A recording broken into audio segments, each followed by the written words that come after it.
a před vámi naleznete palubní časopis žlutý a průvod se žlutým servisem, kde naleznete způsoby, jak ohodnotit práci posádky či nabízený servis.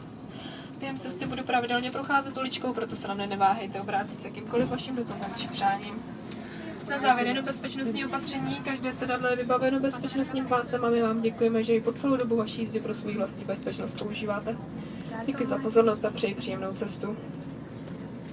Dear passengers, I welcome aboard our scheduled bus service to Brno and Vienna on behalf of Student Agency. My name is Ivana and I will be your guide during today's journey. On board this one and last coach we are opening the following service. I will offer you headphones so you might listen to the music or watch selected movies.